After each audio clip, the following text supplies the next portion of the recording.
Hello friends, welcome to Kavita Medicos Education. So this is part second of COPD. So in part second of COPD, we are going to study the chronic bronchitis pathophysiology and emphysema.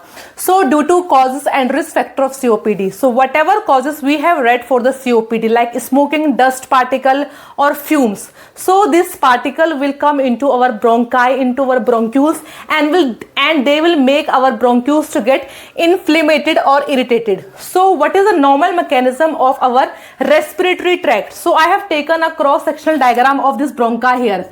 So inner layer of this bronchi is called as mucosal layer, and then there comes a submucosal layer, then there is smooth muscle cell layer, and then there is adventitious layer. So in this mucosal layer there are some ciliated epithelial cells are present, in which there is goblet cells are also there, and into these ciliated epithelium cells a cilia, a hair-like structure are present. So whenever we inhale the dust particle from the environment, okay, so the function of this cilia is to propel or to expel out this dust particle into our esophagus. So by inhaling this dust particle from the environment, this cilia will make it propel or expel out into the esophagus. So this is how our cilia, our hair-like structure work, okay. So whenever there is exposure, a long-term exposure to a dust particle or a smoking condition, then this particle will get accumulated and they will get accumulated into our bronchi. So when large amount of dust particle will get accumulated into our bronchi, then what will happen? There will be mucus hypersecretion. Then the goblet cell and the mucosal cell will secrete a large amount of mucus here, so that they can make this dust particle to get wet, okay. Why? Because when this dust particle will get wet, then they will stick together, okay, and it will be easy for the cilia to expel or propel this dust particle out from the lungs, okay. So when large amount of dust particle is accumulated into our bronchi for a long period of time, then a large amount of mucus is being secreted here.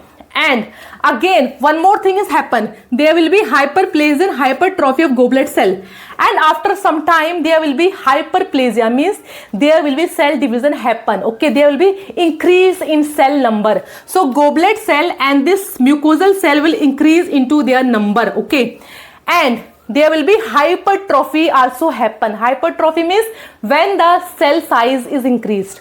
So due to hyperplasia and hypertrophy in this mucosal and goblet cell, they will secrete a lot of amount of mucus here, and this lot of mucus will stick into this dust particle and will form a thick plug that is called as phallum, okay, and this phallum will obstruct or will get into our bronchi. They will obstruct into our bronchi, and for eating up this phallum, H. influenza bacteria will also generate here, okay. So H. influenza bacteria will eat up this phallum. So now several things are happening into our lungs. One, there is irritation, inflammation. Other thing is happening, there is a heavy amount of mucus being secreted by goblet and mucus cell, and a large amount of phallum will make an obstruction into our bronchi. Then there will be mucus trapped into our bronchiole because cilia of goblet cell get short, and due to this heavy amount of mucus and heavy amount of dust particle, slowly this cilia will lose their function and they will get short, okay, cilia will get short and they will lose their function, and this mucus plug phallum will deposit it into our bronchioles, and after some time there will be bronchospasm, airway obstruction. After some year or some months there will be obstruction or bronchospasm will happen into our bronchi. Now this bronchi will become even more narrower, okay, there will be narrowness happen into our bronchi, so it is very difficult for the air to come into our lungs. So this is called as chronic bronchitis, and edema condition will also happen, which will leads to chronic bronchitis. And other thing which is happening here, that is called as increased inflammatory mediators. Whenever the dust particle and bacteria is coming into our body, into our lungs, then our body will take a response that is called antibody response, and our body will release some inflammatory mediators like cytokines, macrophages, neutrophils, okay, and there will be fight in between this outer particle and our body mechanism. There will be antigen antibody fight, which will again do a destruction into our bronchioles. And this fight will amplify, this fight will increase the inflammation into our structural bronchioles, and it will do fibrosis and scarring into our bronchi. And after some time, our bronchi will go into a worst condition, that is called a very bad condition. There will be fibrosis and scar happen into our bronchi, which will again, there is a very high obstruction of gases exchange. The air will not able to come into our bronchioles, into our respiratory tract properly, because a lot of scar and fibrous is being formed here. Again, it will leads to chronic bronchitis. Next disease which is happening into COPD, that is called as emphysema. So same thing is happening into emphysema due to the inflammatory mediators like cytokines, neutrophils, macrophages. They will release a protease, okay, they will release a protease enzyme. So in part first of this video, we have talked about two types of protein into our respiratory tract. One is called as protease. So protease do the destruction or destruction of our protein, and anti-protease will stop this destruction. So protease and anti-protease work in a balance. So but here our macrophages, our inflammatory mediators will release a protease enzyme which will do destruction of our protein. And protein is needed into our alveoli for its elasticity. This protein is present into our alveoli, okay, into our alveolar duct and into our respiratory bronchiole, so that the elasticity could maintain. But the inflammatory mediator will release a protease which will do destruction of this protein, and again this condition will become more worst if the person is having alpha-1 antitrypsin. Okay, if the person liver is not able to generate out this alpha-1 antitrypsin, and the person is having a genetic or hereditary condition, then it will they will make this protease to release in a high amount, and it will do a lot of destruction into our alveolar structure. So slowly our alveoli will lose its elasticity due to destruction of alveolar walls. Okay, now this alveolar structure will lose its elasticity and will not able to recoil properly. Actually, the gases exchange happens into our alveoli. How? This is our blood, and in blood there is CO2 present. So when our blood is come in contact with this alveoli, the oxygen which is present into alveoli, it comes into our blood, and this is how our blood get oxygenated. So it is gases exchange process. So actual gas exchange happen into our alveoli, but due to the destruction of protein, it have lost its elasticity. Now the alveoli will become floppy, they will less able to recoil, and the alveoli will fuse together into a floppy like structure. Okay, so this alveoli is attached with each other and form a floppy like structure, and this whole alveoli is trapped into our lungs, and air will also trapped into this alveoli. So air trapping in lungs leads to hypoxia and hypercapnia. Now two conditions will lead into our body. One is called hypoxia, means there will be less oxygen into our blood, that is called hypoxemia, and there is high amount of CO2 present into our blood, that is called hypercapnia. So two conditions are happening here. One is hypoxia, less amount of oxygen, and other is hypercapnia, high amount of CO2. This condition is called as emphysema. So due to the floppy structure is formed into our lungs will become boggy, our lungs volume will increase, there will be air trapping will happen into our alveoli, and there will be less elasticity and less recoil power will be into our alveoli. So this is called as emphysema. So this was pathophysiology of COPD. So next we are going to study the sign and symptoms of COPD. So first sign and symptoms we observe in the COPD patient is persistent cough. So there remain a continuous cough in the patient because a lot of sputum, a lot of phlegm is being formed into the lungs of patient. So patient will try to expel out that extra cough out from his lung. So he will do a coughing reflex, or he will do a coughing process to expel out that extra mucus or extra phlegm out from the lungs. Next we have shortness of breath. So patient will have a shortness of breath condition, that is also known as dyspnea condition, because the alveoli will not do the gases exchange process properly. Okay, the alveoli are failed to do the gases exchange process because they have lost their elasticity or recoiling power. So patient will feel dyspnea condition.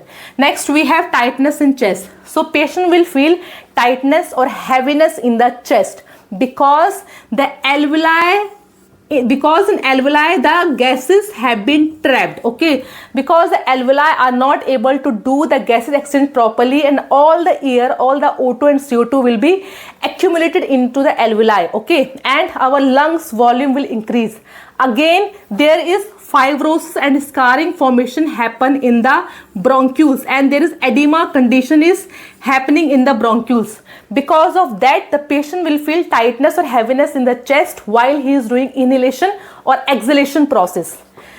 Next we have rapid breathing. Why there is rapid breathing? Because same alveoli is not able to do gases exchange. So in compensating that process, in compensating the exchange process of gases in alveoli, the patient will do a rapid breathing condition, that is also known as tachypnea, a breath more than 16 to 20 breath per minute, that is called as tachypnea condition. So for compensating this alveoli gases exchange process, the patient will do a rapid breathing process.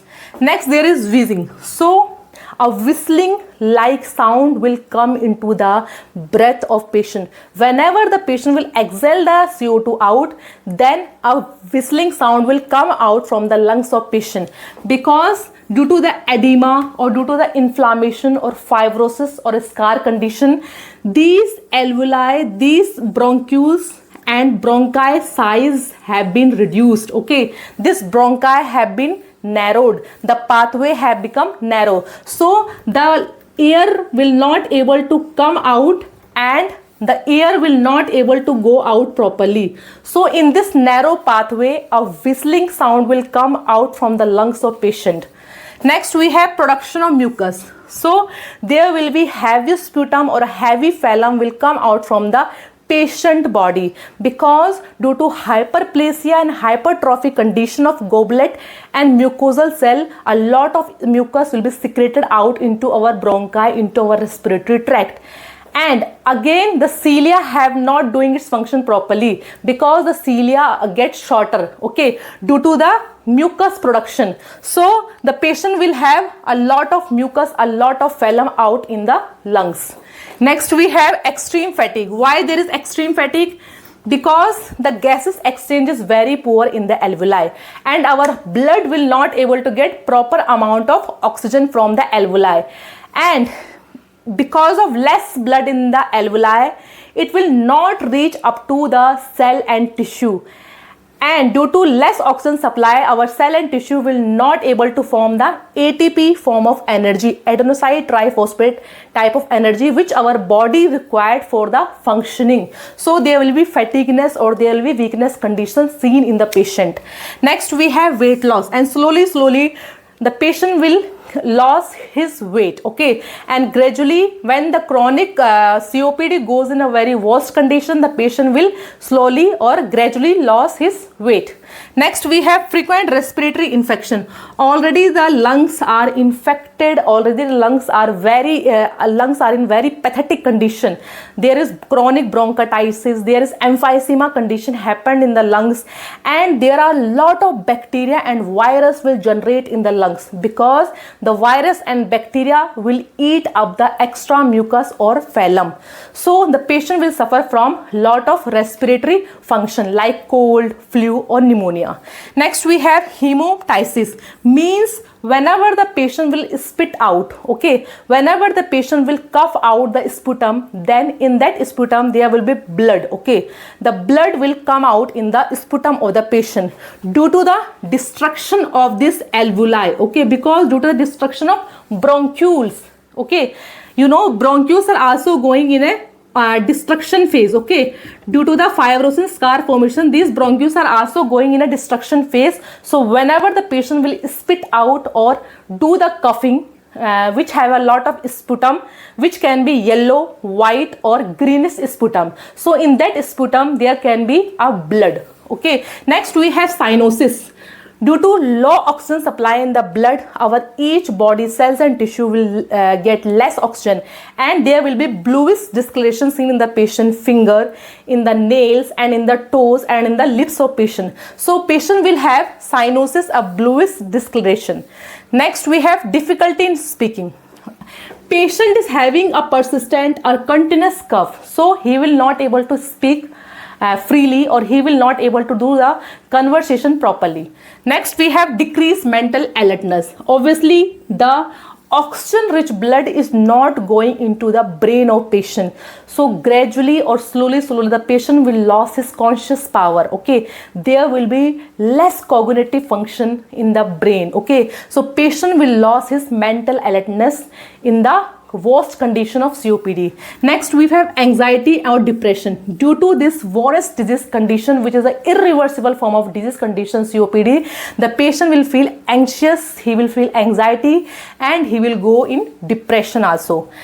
Next comes the heart problems. Why it is happening? Because due to the less gases exchange, the pulmonary artery and veins pressure will increase in the lungs. That is also known as pulmonary hypertension of the lungs. And when there will be pulmonary hypertension happens in the lungs, then it ultimately affect our right heart. Okay, then slowly our right heart will not work properly. Okay, and lot of blood will get accumulated in the right heart. Okay, because the pulmonary artery and veins pressure is increasing in the lungs. Okay, so when a lungs and right heart fail together, that is called as core pulmonary condition. And after that, patient will have swelling in ankles and feet. Obviously that blood which is not going in lungs properly, it will come out into our feet and our legs due to the gravitational pull. So this was the sign and symptoms of COPD. Next we are going to study the diagnostic evaluation of COPD. So first diagnosis is patient's medical history. So in patient medical history, we will ask the past and present history of the patient. We will ask several questions to patient like, does he have any surgery in the past, or was anyone in his family suffering from any genetic condition which is related to heart and lungs? Okay, so what are the medication he is taking in the present, or does he have any allergy related to any medication? So there are several past and present medical questions that we will ask to the patient. Next we have physical examination. So a complete head to toe examination of the patient will be done, and we will check for the vital signs of the patient, mainly the respiratory rate and how much breathing he can do. Okay, and by assessing or by seeing the patient, we can observe the patient body, like does he have any cyanosis condition in his finger, lips and toes, or does he have any changes in his body. Okay, and in physical examination we can also auscultate the lungs through the stethoscope, means any abnormal sound like any abnormal sound like any crackling or whizzing sound is coming out from the lungs. Okay, so these are some physical examination. Next we have chest x-ray. So chest x-ray will give a clear cut image of the lungs and heart. So in chest x-ray we can also see the pneumonia condition or any pleural effusion condition in the lungs, and if there is any changes in the right side of the heart due to the lungs. Okay, so in chest x-ray we can see the clear cut image of heart as well as lungs. Next we have blood test. So blood test is important, and in blood test we will do the CBC test, means complete blood count, because as there is low oxygen level in the blood. So due to the low oxygen level, our red blood cell will increase. The amount of red blood cell will increase for compensating that oxygen level. Okay, so patient will suffer from polycythemia condition. Okay, so we will check for the complete blood count. And one more thing, WBC amount will also increase if there is any bacterial or if there is any infection in the lungs. So we will check the blood test here. Next we have pulmonary function test. It is also known as pulmonary lungs test. Okay, so it is most important test in the COPD. So first we have spirometer. So spirometer is a device in which the patient have to exhale the air. So it will give the information about the inhalation and about the exhalation of the patient, that how much air the patient have inhaled and how much air he have exhaled out. Okay, so it will give the inspiration and expiration air. Okay, and it will also tell us about that how fast the patient is breathing, what is the breathing rate of the patient. Next we have diffusion capacity test. Okay, so in this test we will check the gases exchange process. Okay, how much diffusion is going into the alveoli. Okay, what is the diffusion rate of oxygen and carbon dioxide in the alveoli and in the blood.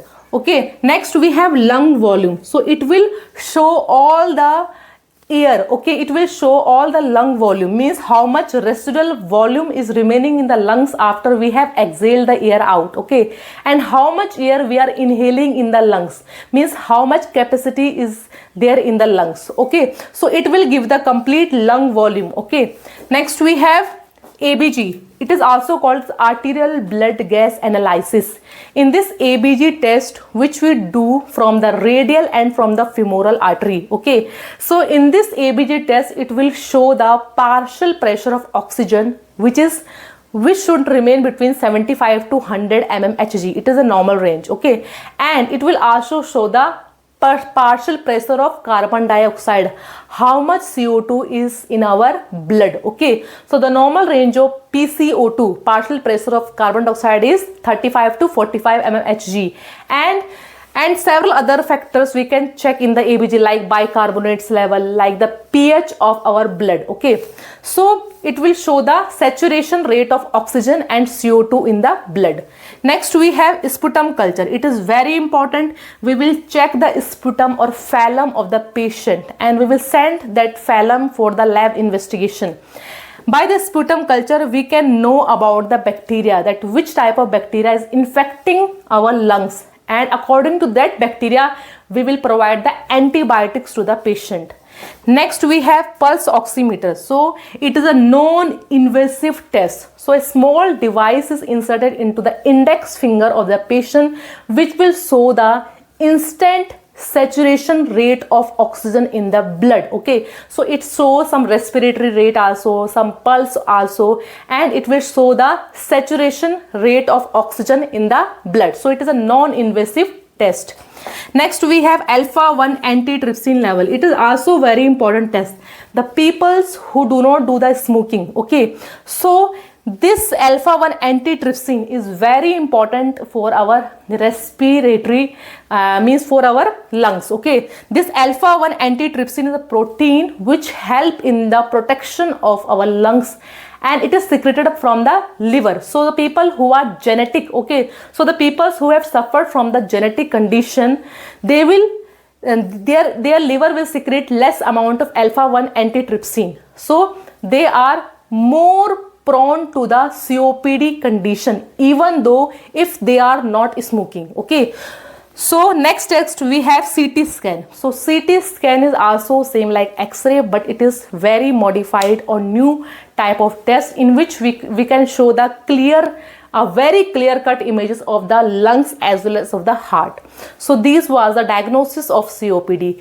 If you guys have really liked this video, so please like, share and subscribe so that I could make more new videos. Thank you.